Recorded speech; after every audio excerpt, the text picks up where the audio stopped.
내 아들 요셉아, 네가 살아있는 것을 보다니. 아버지, 만나서 반가워요. 당신의 인생 가장 깊은 슬픔의 한가운데서 기적을 본 적이 있습니까?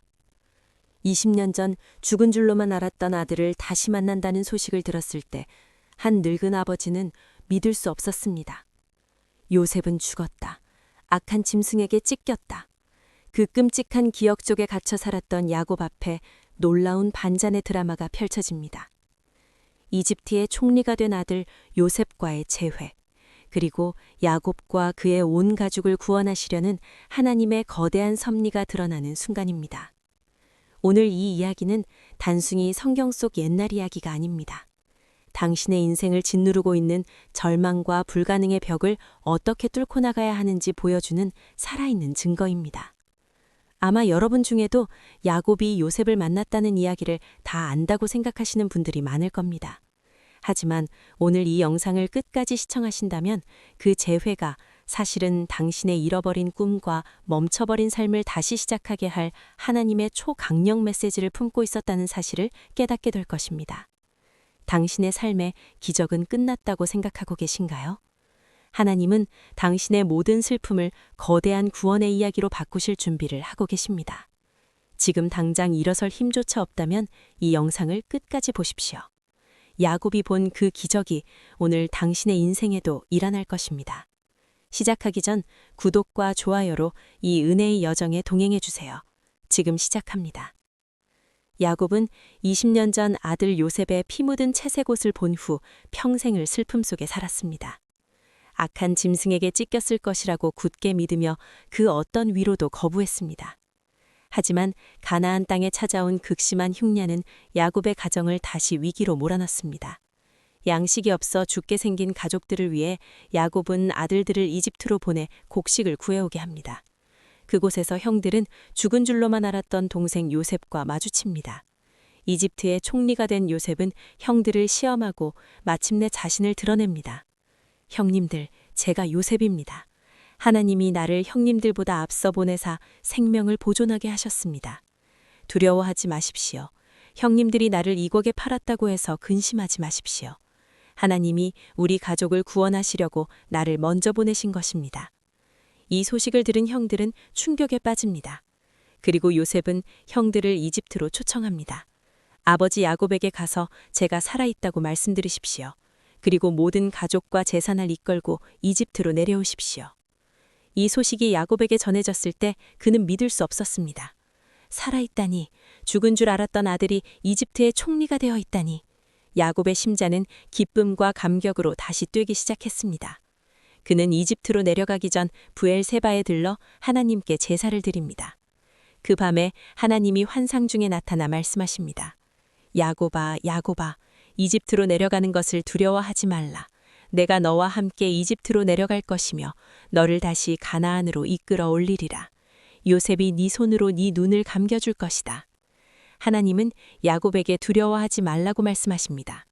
20년 전 에서를 피해 도망칠 때도 홀로 베델에서 만나주셨던 하나님이 이제 늙어 기력이 쇠한 야곱에게 다시 나타나 그의 길을 인도하고 계신 것입니다. 마침내 야곱은 모든 가족과 가축을 이끌고 이집트를 향해 길을 떠납니다. 늙은 몸을 이끌고 20년 만에 다시 요셉을 만난다는 설렘과 두려움이 교차했을 것입니다. 요셉은 아버지가 온다는 소식을 듣고 자신의 병거를 타고 고센강으로 나아가 야곱을 맞이합니다. 멀리서 아버지가 탄 수레가 다가오는 것을 본 요셉은 달려가 아버지의 목을 안고 한참을 웁니다. 죽은 줄 알았던 아들을 20년 만에 다시 품에 안은 야곱은 통곡합니다. 내 아들아, 네가 지금까지 살아있었구나. 이제 내가 죽어도 한이 없겠다. 이 장면을 상상해 보십시오. 피 묻은 채색 옷을 보고 울부짖었던 그 아버지, 구덩이 속에서 형님들을 부르며 절규했던 그 아들. 20년의 세월이 흐른 뒤 이집트라는 광활한 땅에서 두 사람은 서로의 얼굴을 확인하며 모든 슬픔을 녹여냅니다. 이것은 단순히 부자의 재회가 아니었습니다. 이것은 인류 구원 역사에 있어 가장 중요한 퍼즐 조각이 맞춰지는 순간이었으며 하나님의 신실하신 약속이 성취되는 감격적인 현장이었습니다. 야곱의 온 가족 70명이 이집트 고센 땅에 정착합니다. 이스라엘 백성은 이집트에서 번성하기 시작했고, 이는 훗날 거대한 민족을 이루어 가나안 땅으로 돌아올 것이라는 하나님의 언약이 성취되는 과정이었습니다. 야곱은 이집트 왕 파라오 앞에 서서 파라오를 축복합니다. 그리고 자신의 인생을 험악한 세월을 보냈다고 고백합니다. 그 험악한 세월이 있었기에 그는 이처럼 거대한 왕을 축복할 수 있는 믿음의 권위자가 된 것입니다.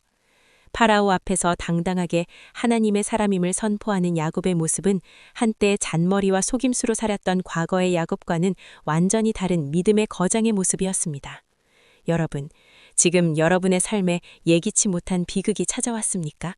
혹은 가장 소중한 것을 잃어버리고 끝없는 슬픔 속에 계신가요? 야곱의 이야기는 우리에게 분명히 말합니다. 당신의 고난은 결코 우연이 아니었습니다. 하나님은 그 모든 슬픔과 역경을 사용해 당신을 통해, 당신의 가족을 통해, 그리고 당신의 이웃을 통해 거대한 구원의 역사를 이루어 가십니다. 요셉이 죽은 것이 아니라 이집트로 먼저 보내져 가족을 구원했듯이 당신의 잃어버린 꿈도 죽은 것이 아니라 더 큰 계획 속에 준비되고 있는지도 모릅니다. 하나님은 당신의 눈물을 기억하시며 그 모든 슬픔을 기쁨으로 바꾸실 준비를 하고 계십니다. 포기하지 마십시오. 마침내 야곱은 147세의 나이로 이집트에서 세상을 떠납니다. 죽기 전 그는 모든 아들을 불러 축복합니다. 특히 요셉의 두 아들 에브라임과 므낫세에게 축복할 때 그는 이도적으로 작은 자인 에브라임에게 오른손을 얹어 축복합니다. 평생 큰 자가 작은 자를 섬기리라는 예언 속에서 살았던 야곱이 이제 스스로 하나님의 섭리를 따라 작은 자를 축복하는 놀라운 변화를 보여준 것입니다. 이것이 바로 야곱이 험악한 세월을 통과하며 얻은 진정한 믿음의 유산이었습니다. 그는 죽으면서 자신이 고향 땅 가나안으로 돌아가 조상들이 묻힌 막벨라 굴에 묻힐 것을 유언합니다. 이것은 이집트의 화려함보다 하나님의 약속이 있는 가나안 땅이 더 소중하다는 그의 마지막 고백이었습니다. 야곱은 죽었지만 그의 믿음은 그의 자손들에게 고스란히 계승되었습니다. 오늘 야곱의 마지막 여정이 여러분의 삶에 깊은 위로와 소망이 되었기를 바랍니다.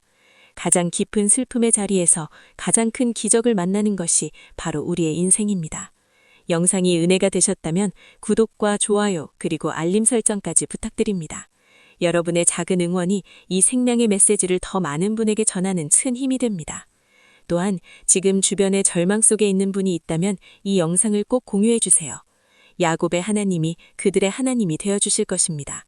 다음 시간에는 믿음의 조상 아브라함부터 야곱까지 이어진 대장정의 마지막 정리와 우리의 삶에 주는 교훈을 담은 에필로그 편으로 다시 찾아뵙겠습니다. 끝까지 시청해 주셔서 감사합니다. 하나님의 평강과 기적이 여러분의 가정에 충만하시길 진심으로 기도합니다. 평안하십시오. 축복합니다.